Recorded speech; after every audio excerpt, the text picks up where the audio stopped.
to go for another day or another evening or middle of the night. Another week.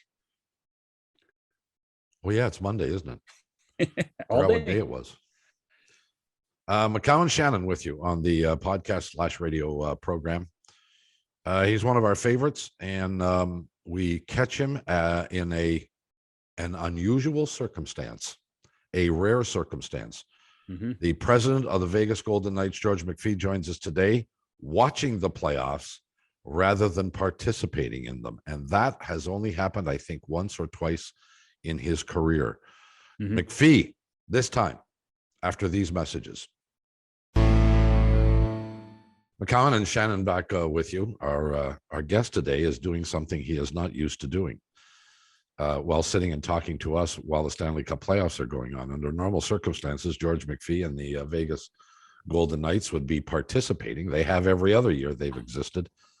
But here we are, a week or so into the postseason, and your team's not on the ice. What's it like? A little unusual, I guess, huh? Keeps you humble. Well, yeah, for sure. It's a good league, and if you don't perform your best at all times, this is what can happen. It's not just Vegas, not just your time in Vegas, George. I mean, your tenure in Washington, you had a pretty good run there too, didn't you?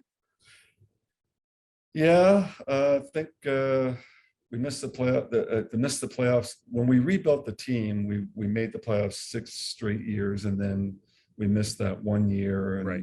That cost me my job. And then I went and worked for the Islanders for 2 years, made the playoffs both the years, and actually had some fun with Team Canada as well, with a couple of World Championship gold medals. So it was a pretty good run, but yeah, it's not easy. It is not easy. Well, I'm guessing this one is probably the most unexpected of these occurrences during the course of your career. You had to think, and I think the rest of us thought, that not only were the Golden Knights going to be a good hockey team, they would quite possibly, even probably, contend for the Stanley Cup. Yeah, it may have been our best team, and we'll never know now. But and typically, at the end of the season, you try to figure out, well, why didn't it work for us, and trying to sort out all the whys. But this one's pretty easy for me, and I've never used this before, but the injuries, just they're not an excuse. It was a fact this year. It was just a fact that seemed to wreck everything we tried to do, and we had 513 games lost. It just sometimes that's just what it was. Yeah. And one of those ones that doesn't really get talked about very much was probably one of the most drastic ones, and that was Alec Martinez. How many nights did you miss him on the back end when you think about his value to your hockey club? And that was a scary injury, George. Yeah, he's it's interesting because he said one of the reasons he stayed with us and re-signed as a free agent with us was because he was really impressed. It was a good team, but he really liked our medical department and our sports performance department. And he basically said, if I wasn't with this team and this happened this year, I don't know if I'd ever got back to playing. And so he went through a lot. It was a really difficult year for him. And he has played so well for this team, been a great leader on this team. Just one of the many guys that we missed. Well, it raises the question for me, George. When you're in your position as president of the hockey club, and certainly involved with personnel and overall decisions as to which direction to go, when your team underperforms, it's easy to say, okay, we need to make some change. And I don't know whether you felt like your team underperformed or whether you could even evaluate whether they underperformed because of the number of injuries you had. But how does it change your perspective on next year? Can you simply say, well, we lost 500 plus games. This was ridiculous. We're generally happy with what we have. We're going to try and stick with what we have. Is that your perspective?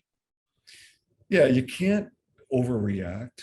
I still think there are always ways and to improve your team if you can. So you have to keep looking at those. And we're not finished with our analysis of this last season. There's lots of things you can go through. And what could we have done better?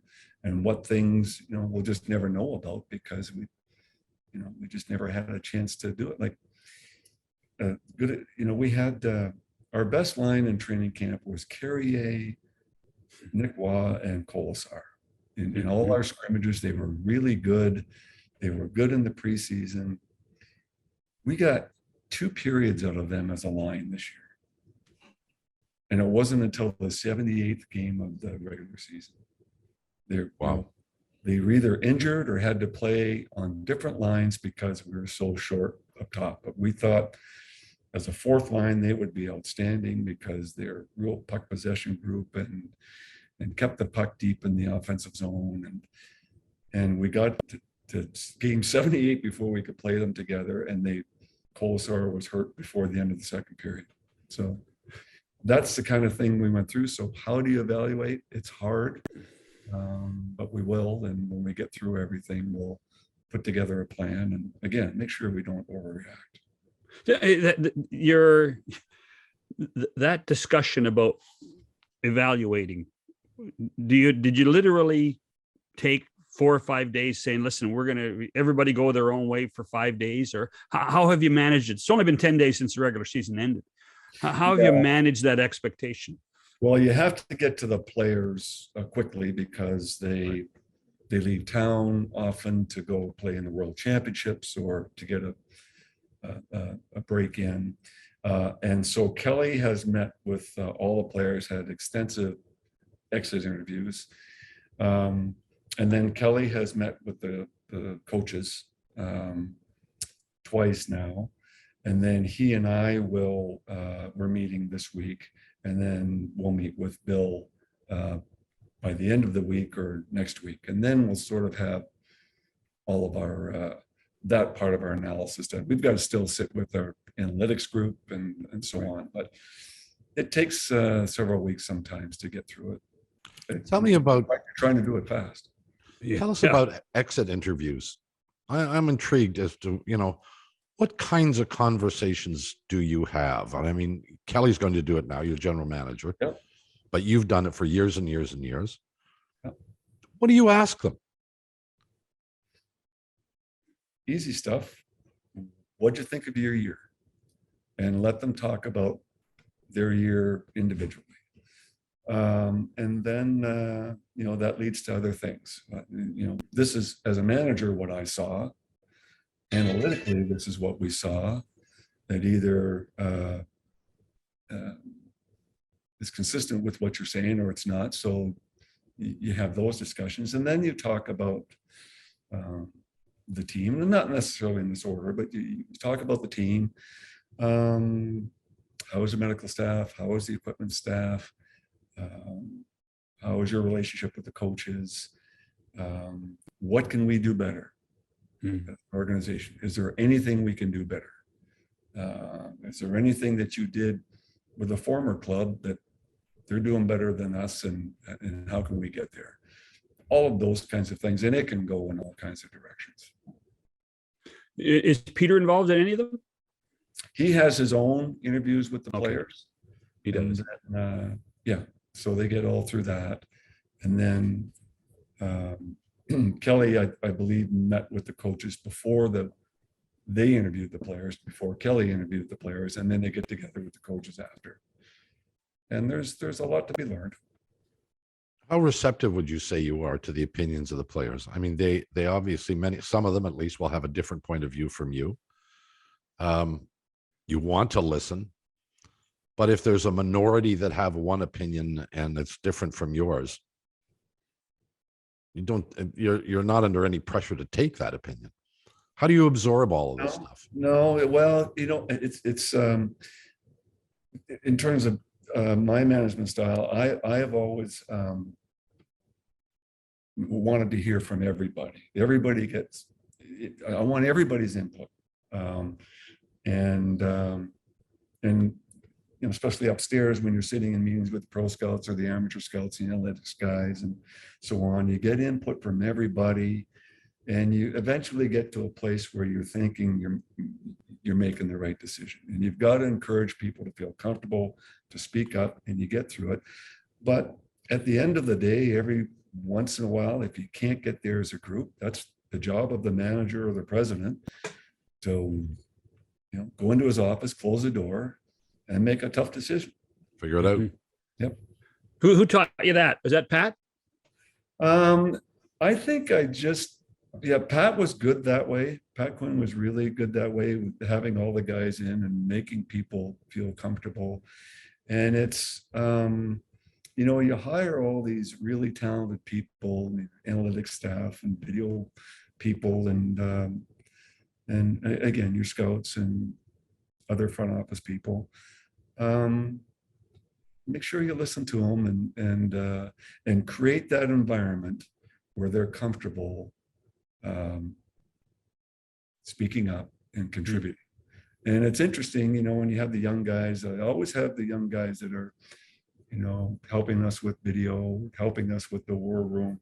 They're in on every meeting because it's how they learn. And they basically just get a PhD by absorbing and listening over the years. But after a little while, they start having their own thoughts and their own comments, and they're good. They help. So that's the way I've historically done it, and it feels right to do it that way to me. And nobody has to raise their voice. You don't have to argue. Just have some good debates and good discussions.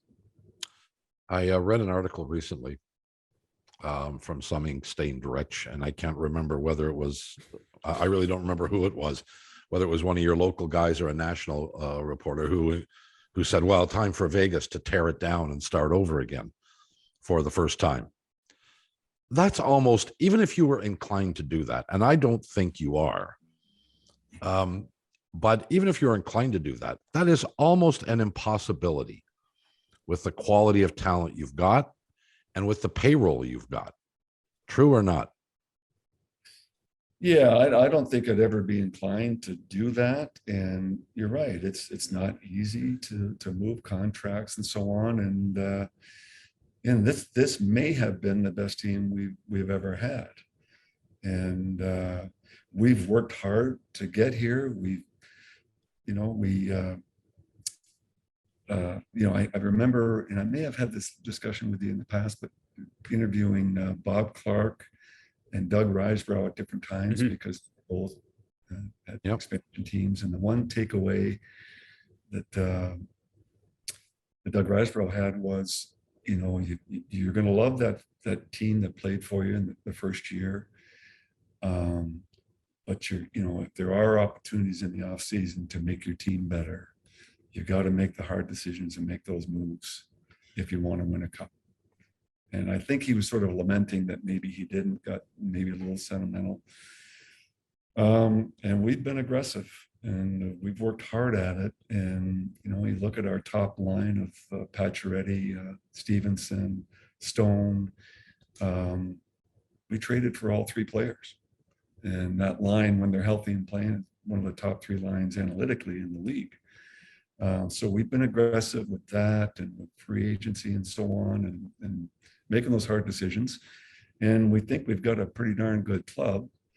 And but for, and again, a really tough year when it comes to injuries. We thought we could have had a good run in the playoffs if we got there. Yeah, the whole concept that what year one was the misfits was, everybody came to town and they were, well, for want of a better word, they were everybody else's rejects. And you came together and you created a bond and you built that.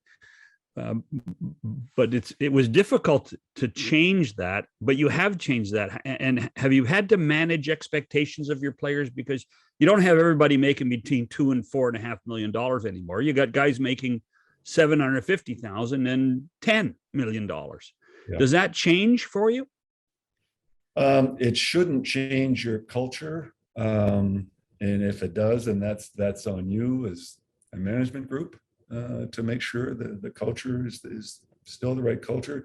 And it was easy to get the right culture going when we got here because we had Bill Foley, who we borrowed from his military experience in West Point. And you know, I remember David Poyle saying, you know, you're never going to have more fun than your first year. And Doug Rajbral saying, you can really establish your culture in that first year because everybody's going to buy in. Everybody's, you know, they've been rejected. They're getting a second opportunity and they're going to buy into whatever you want to do. And we laid a pretty good foundation down that first year, and with video and a presentation to the players and everything else about what we're going to be. And it set the culture pretty darn good. And you know what? In our first 4 years, we played in 11 playoff rounds. Mm-hmm. That's a lot of hockey. Oh yeah. And that's, you know, so I think we've been doing the right things, and I think we, again, had a real good team this year. It just wasn't in the cards for us. Now that the season's over for you, when was the first time you and Kelly sat down and said, hey, maybe we should think about Jack Eichel? That came up in the summer, and there were some discussions, but it really didn't go anywhere. I think they talked a little bit in August. I can't even remember what month we traded for him, Shanny, but I do know it picked up in September, again in October, and it was going to be a hard one to do because it was going to take a lot of assets to get him, and then get him in under the cap and everything else. But we were confident that we could do both, and it's really hard to get an elite number one center in this league. Mm-hmm. So we thought it was the right thing to do, and made it so. And what do you know about Eichel now that you didn't know before? Oh, that's a good question. I think he is what we thought he was. He is a very, very genetically gifted guy, very talented guy. He's a good player. He really loves the game. I guess I didn't know enough about that. Like, he is typically the first guy on ice for practice and always the last guy off. He stays out, and he works really hard. He was productive for us.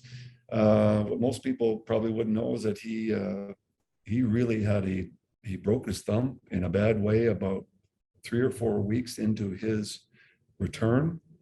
It was non-displaced, so he didn't have to have surgery, but it was a bad fracture, and the guy didn't miss a game. He toughed it out. We had to numb him up, and it wasn't easy because when that wore off, he was in a lot of pain, but he toughed it out for 6 weeks with that. Wow.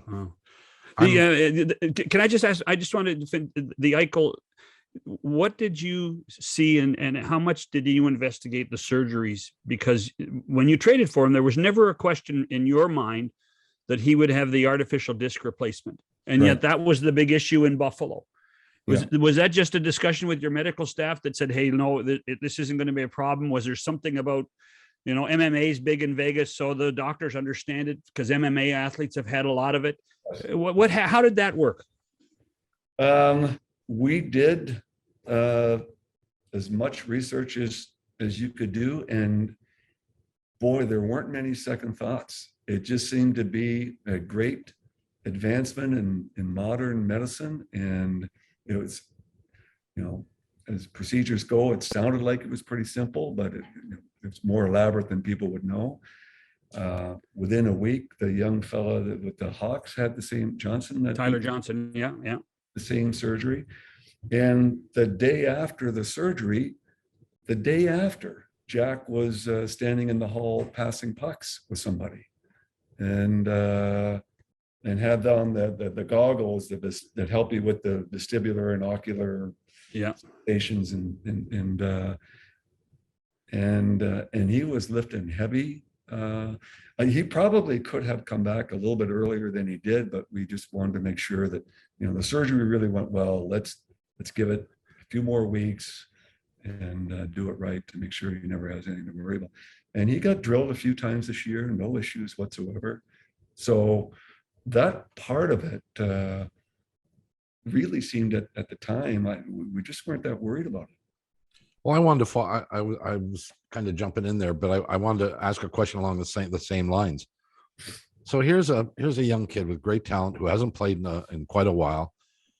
You get him, he has the surgery. He has to rehab. How long before you watched him play where you weren't nervous about what might happen?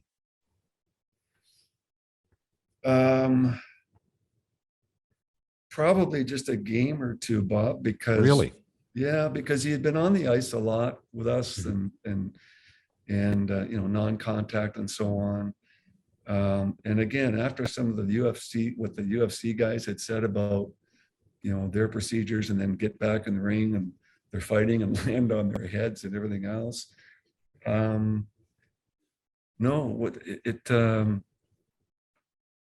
I was more concerned about how long is it going to take him to get back on his game. Missing that year is like, you're trying to jump onto a moving train, and it's not easy to just assimilate that quickly. And unfortunately, he got going and he was productive, but then he broke a thumb, and I don't know how he played with it, but he did. The medical advisory has a guy named Mark Lindsay out of Ottawa. How many times would you have talked to Mark in that period of time after the surgery? Was that an everyday occurrence? How's he doing today? I'm sorry?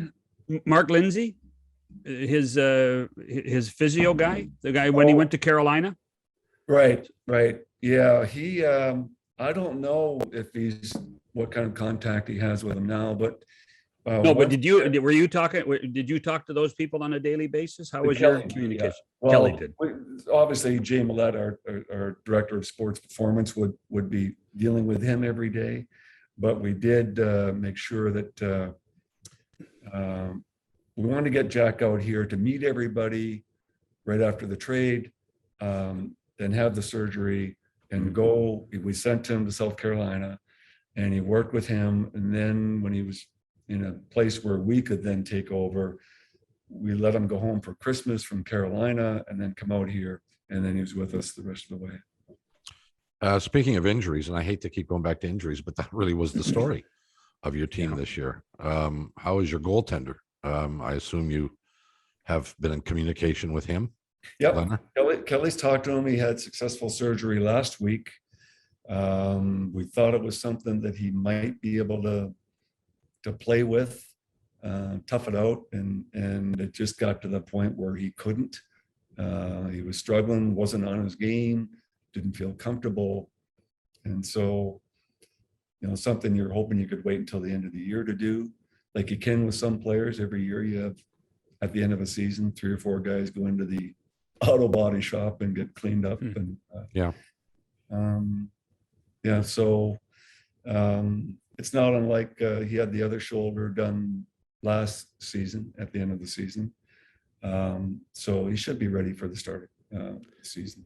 George, I know this might be a prickly subject, but are you concerned about his relationship with Peter?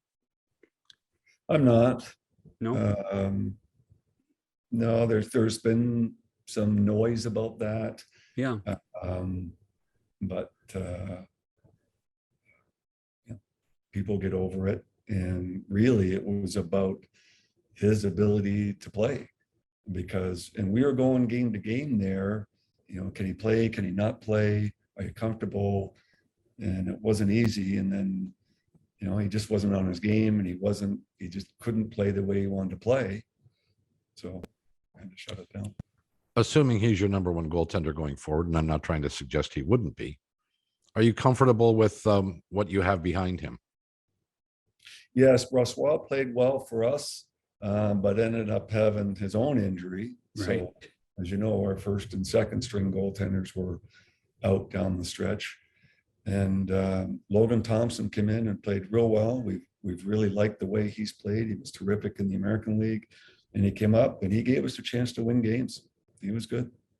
I see that the Thompson story really is amazing when you think about it, and his journey from the Brandon Wheat Kings, the official farm team of, sorry, George, of the Vegas Golden Knights.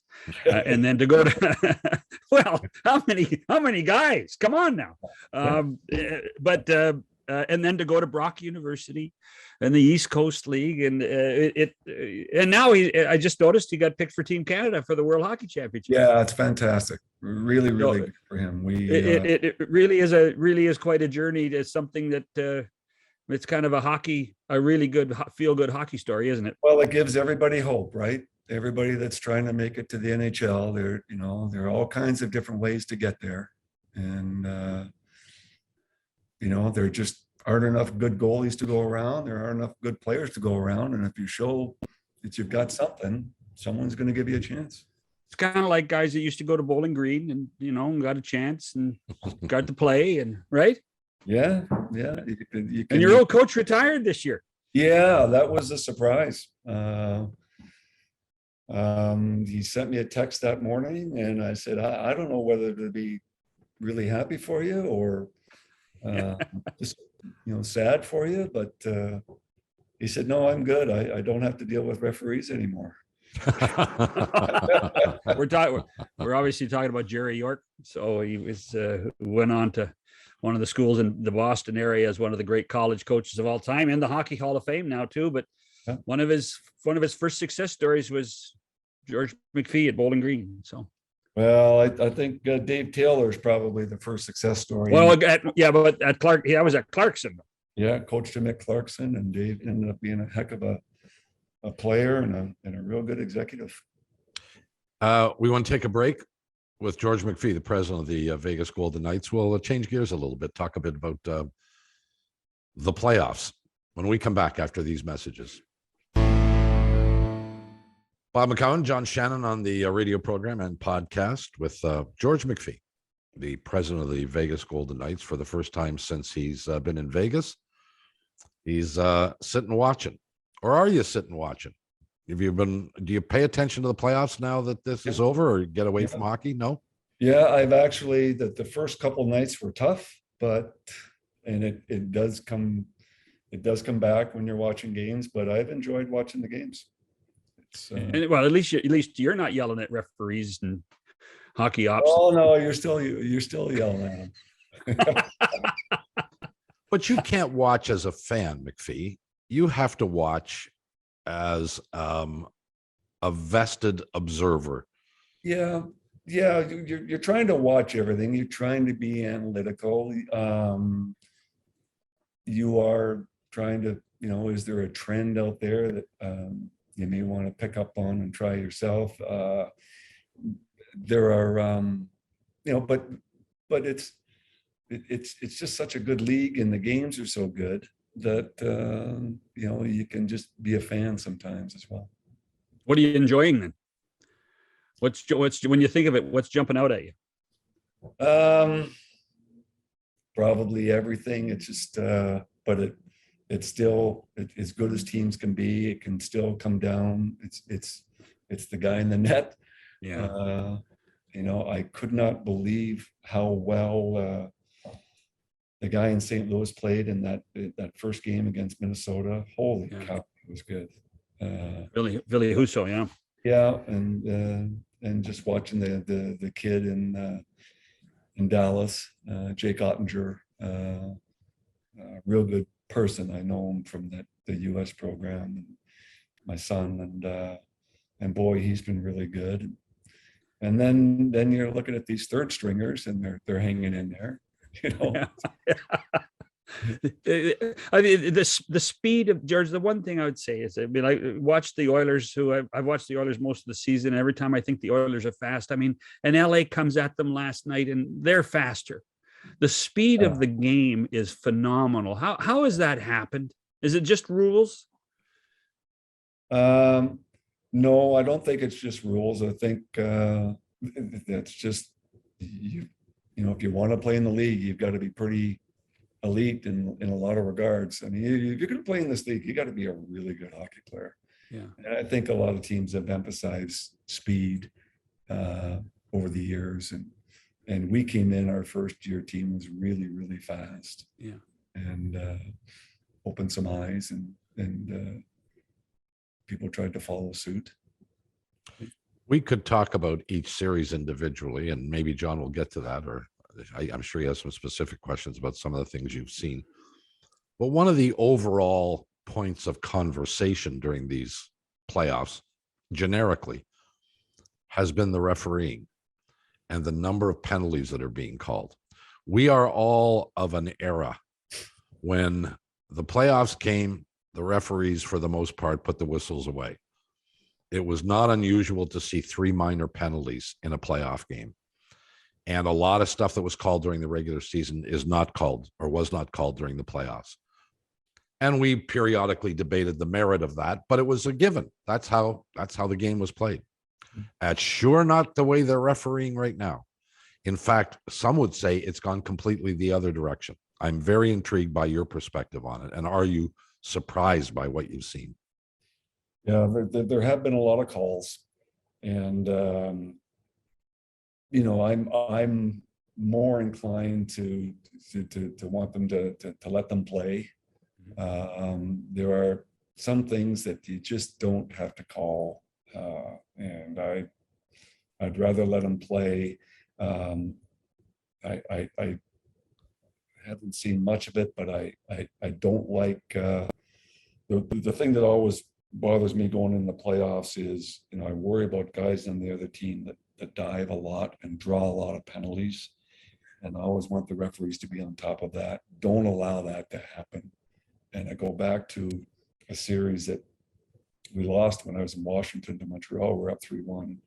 We lost the series, but the first game, the referees called the same player twice in the game for embellishing. And for the rest of the series, there was none of that. It was great. It was just good hockey to watch and so on. That's usually my biggest beef. I haven't seen a lot of it, but I have seen a lot of stuff that just doesn't need to be called. If it's a scoring chance, that's an issue. But otherwise, focus on flow and safety of the players. Does it concern you that there have been so many games really decided by special teams, George? Yeah, I don't love it. I'd rather, again, I'd like to see a lot of 5-on-5 play, and it's I've always been irked by teams that that may not be a good 5-on-5 team, but they've got 4 or 5 guys that make up a good power play, and they win a lot of games as a result. I'm more interested in an overall team game than just. But how do you do that without allowing liberties? And that isn't that the fine line? Yeah, it always has been. Yeah, it's this having good referees with good feel, and the good referees are like good players. The game comes to them, and they have it. They manage it well. Actually, I shouldn't say manage, but they referee it well. I don't like when they manage games. I like when they referee it. But and it's that you've got some teams that have made the playoffs, but they're not going to get to that second round, and you're going to have some referees that don't get to that second round, and when you're in the second round, everything gets a little bit better. Well, here's the thing for me. He will go nameless, but we had a senior executive from the NHL on, and I asked him about this very thing. This is before the playoffs started. Do you direct your referees, your officials, as to how to call games differently in the playoffs than the regular season? Because it used to happen. I don't think anybody would deny it. There was a different set of rules when the playoffs came. And he says, well, we don't do that. How is it possible that you have 8 or 10 officiating crews right now across North America calling games, and they're all doing the same thing? There isn't a crew that I have seen that is calling the game the way they used to call them. And that suggests to me there's only one answer for that. That's what they were told. This is how they're told to do it. Yeah. Is that a mistake on the part of the NHL? I mean, first of all, do you agree with my assessment? I do. I think I don't think there's any doubt that someone that they're talked to before the playoffs start. They are probably congratulated by the league for getting to this point, that you are getting playoff games, and they'll go over things that there are certain expectations that the league will want. Some things have slipped, some things haven't. Let's focus on this. I don't think there's any doubt that happens. It happens with the managers. They're all on the phone with the league before the playoffs start. Congratulations for getting here, and let's do the right things. Let's say the right things. If you've got issues, don't go public with it. Go talk to the supervisor. And the supervisors matter in these things. The guys that stay in the whole series. Different crews will come in and out, but the supervisor is there for the whole series. And not unlike players and teams and referees, the supervisors get better as the playoffs go along as well. That brings up an interesting point, because for all those years that you were the manager, you guys had a lot of influence on the way the game was called. Your Florida meetings in March were always, okay, what do we need to fix? What do we need to focus on? Is it important to have the managers involved, because they all you all have vested interests in this thing, as opposed to an overarching philosophy? Yeah, I still, and that's what's unique about the GM's position in the NHL. Not only are you looking after a team and trying to build a winning team, but you're a guardian of the game. There's a huge responsibility there. And I don't think personally that I learned enough about or thought enough about that side of it when I first became a GM. And maybe it wasn't important because you had the older guys, whether it's Sinden or Fletcher or Torrey or Clark, some of the Sather, some of the lions of the game that were there sort of looking after it. They'd been around. Whatever we were discussing, they'd probably already seen it a few times. But I know as I got a little older and more experienced, you thought more in those terms. And again, you need different perspectives and different inputs. You need input from the referees, from the people that are running the referees, from Gary Bettman and Bill Daly, from players, from managers, from coaches, and take it all in and decide what kind of game you want, what's best for the game. Any thoughts as to how, since this topic has come up and we're like barely midway through the first round, this topic of how the games are being refereed, would they change as the playoffs go? These playoffs go along? I think it could. Yeah, I think that the adjustments will be made. Yeah. And the first round is usually the wildest round with all kinds of things going on. It's typically more physical than some of the other rounds, and it's there's a lot going on. Everybody's pretty frisky going into the playoffs. Lots of and they get physical. And it's not to say that the other rounds aren't physical, but things settle down and there's I think a rhythm to it. It's funny. I was talking to somebody the other day, and they said, to win the Stanley Cup, you need 16 victories. And when you think about 16 wins, it doesn't sound very long. It doesn't sound very hard. But you've been to the Stanley Cup final more than once with your teams in Washington and in Vegas. It's a long time, isn't it? This 2 months is arduous. Yes, because it's usually play, day off, and it is a commitment physically and mentally. And it's interesting. I'm talking to Kenny Holland about a month ago when we were in Edmonton, and he said something like, they're in any given playoff year, like you've got all these good teams at the start of the year.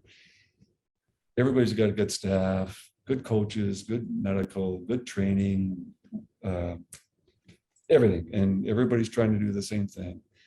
And he said, you start with 32 teams, but only 4 teams win 2 playoff rounds.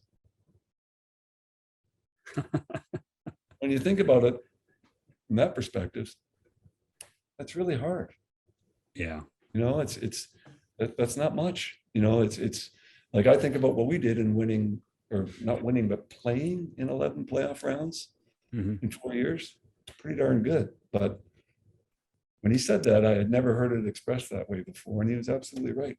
It's because everybody takes heat, you know, but try Well, a team that wins 2 rounds. Yeah. would you like to see more teams in the playoffs?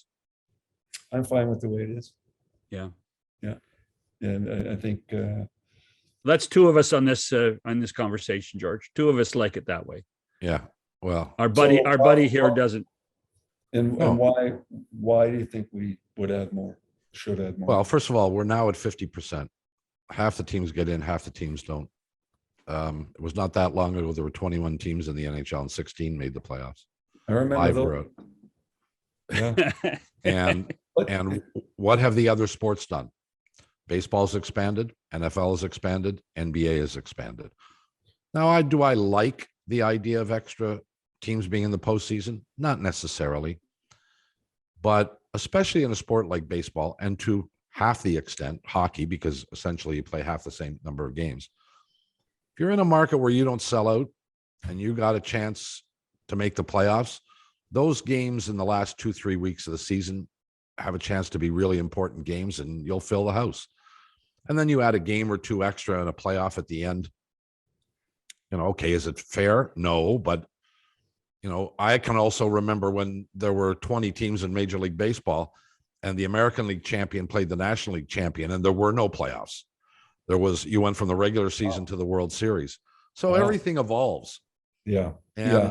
And I think the evolution of the other sports, I wonder whether there's a certain stubbornness on Gary's part, or maybe the owners, to keep it the way it is, just not to look like you're following the trend. Yeah, I have a little different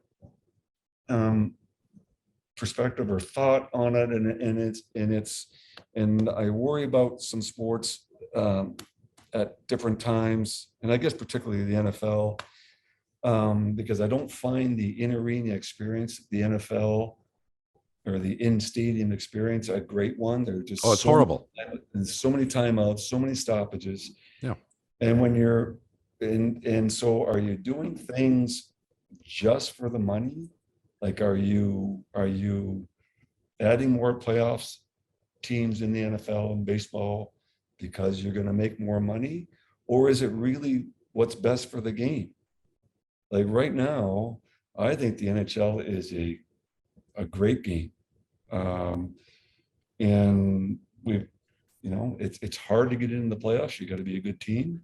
But the hockey all year long is pretty darn good. Yeah. The playoffs, from what I've seen, you know, just watching here, like it's great stuff to watch. It's great. And how many times in the month of April, George, did you turn to somebody and say, "Hey, this is a playoff game tonight for us"? I mean, the intensity of your fans, the intensity of what your team had to go through the last 12 games of the season just to get close. Yeah. Was as good as a playoff series. Yeah. And I just thought the hockey all year long this year was good. I just think it's a really good league. And I know Bob's expression about happiness. If you're happy, don't fool around with it. And I think the league is pretty darn good. Why fool around with it? Again, I see, you know, with, you know, some sports, they're just doing too many things because it generates money. And why can't you just think about the game from time to time? Does it always have to be about more money? Well, about the game and make it a really good game. And if it's a really good game, the money will be there. I respect your opinion. And I agree with the latter part of it. Yeah. However, With all due respect, George. yeah. No, it's one man's opinion, and No. I may not be right. I love you, and I respect your opinion, which is why we're talking about it. But if you'd come to the East, you would have seen 8 teams that were going to make the playoffs without question by 1st of March. Maybe before that, Shannon. That's right. So don't reward the other teams that are 20 points behind by giving them a playoff. Well, that's one way to put it. Or No, do you that's the best way to put it. well, or do you give them and their fan base an opportunity to dangle a carrot in front of them and say, there's an outside chance, and so still come to those last 20 home games? You know what they get dangled with? Sorry to hijack the conversation, George, but you know what they get dangled with? Tuesday night's draft lottery. That's what they get dangled with. Well, Yeah, and yeah, and just because it's happened one year, are we going to change things because the East was like that this year? Right. It could be great fun to watch next year if some teams fizzle a little bit and other teams that were below them this year improve. So, well, I thought it was a great race in the West. it was, yeah. Yeah. We'll agree to disagree on that point, and perhaps we'll pop something cold at one point and continue the conversation in a little more rigor. But we're going to let you go. Hey, it's cool there in Vegas, huh? Mid-20s for the next couple of days. Yeah, well, that's 70. Yeah, it was 70 degrees here this morning. Beautiful. It was 80s and 90s for the last 10 days or so, but that windstorm came through, and when I took the dog out this morning, it was a little perfect, but it's perfect. Well, if there's any golf in your future, do it in the next few days. I just checked the weather forecast. It's going to be 40 by next week in Vegas. That's a little toasty for golf. Yeah. But you've experienced all this already. Yeah, you get used to it. You do. It's a dry heat. It's a dry heat. Yeah, it's hot though. We thank you as always for taking the time Gentlemen, for us. thank you very much for having me. And we'll leave you for the summertime and hopefully get in touch again next season. Thank you, Look George. forward to it. Have a great summer, guys. Thank you. You too. George McPhee. We'll come back after these messages. Our thanks to George McPhee for joining us. Always a pleasure. You watch Kentucky Derby on the weekend by any chance? Or did you see the replay or what? Oh no, I was watching. It was quite a story. The horse didn't get a call until he took the lead.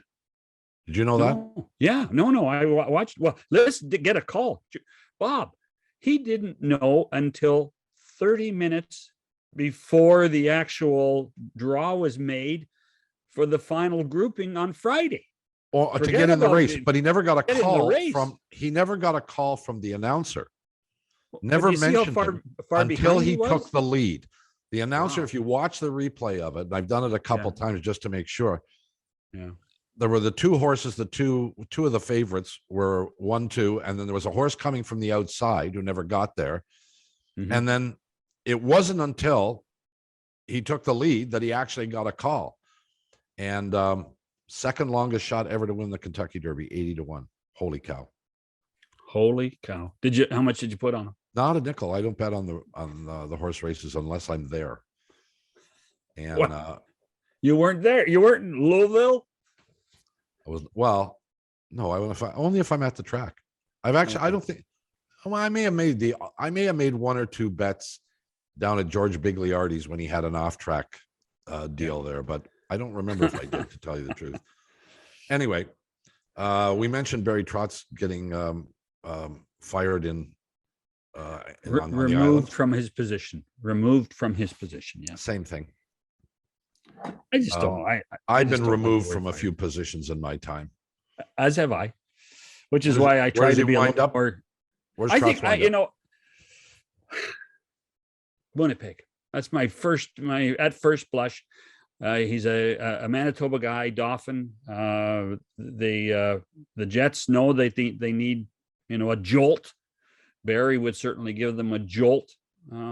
And I suspect that if I'm Mark Chipman and the Winnipeg Jets and Kevin Cheveldayoff, I'd be on the phone to Barry Trotz today. Well, it'd be hard to argue. I mean, anybody who hired him, it'd be hard to argue. I'm quite surprised that he got fired. I don't know the specific reasons, although I gather there were some internal issues. I don't know if there were internal issues. Lou doesn't like to lose, and they lost this year. And Lou needs to shake things up. They've got tickets to sell in the new building. I think that's important. I was reluctant to ask this question of our guest, Mr. McPhee, but do you think that Pete DeBoer is safe in Vegas? Well, I mean, the fact that George did tell us that the process they're going through is going to take another week to 10 days. But I also think when we asked him about his relationship with Robin Leonard, he said, "Yeah, don't worry, they'll get over it." I think Pete's fine. I really do. You do? Yeah, I do. I do. I think that George is obviously very, he's not going to give us any state secrets, but I think that the fact that he said that that Pete and Robin would be fine, I think there was an indication of something that's going to be okay. And where do you think Bruce Boudreau winds up? Does he stay in Vancouver? Well, here we are on the 9th hard of to believe, but we're on the 9th of May, so it's like the Iran hostage crisis. We're date 22 days to go before Bruce has to declare. I'm going to go out and say it. I think he's back in Vancouver. He's going to be back in Vancouver. He's going to keep the job, because you don't know how long other jobs are going to be available. Bruce can't go out searching for other jobs unless people approach him. So we'll have to see what happens. Well, it's such a weird situation, but I think I may be 100% wrong. I understand your point of view and I accept it, but yeah, Gabby's the one team stubborn. I would watch. The one team I would watch is Philadelphia. Chuck Fletcher's the general manager in Philadelphia. He was the general manager in Minnesota when Bruce got hired. Chuck hired him on the phone, if you remember, on the phone. I do. And Bruce's summer home is in Hershey, Pennsylvania. So that to me is the only thing that kind of sits with me, is that Bruce Boudreau ends up being the coach of the Flyers. But that's me just playing a hunch. I got you. Tomorrow, Corey Connors, who has become one of the most consistent players on the PGA Tour and really close to becoming a really great player on the tour. We'll talk to him. We hope you'll join us. For John Shannon, Bob McCowan, see ya.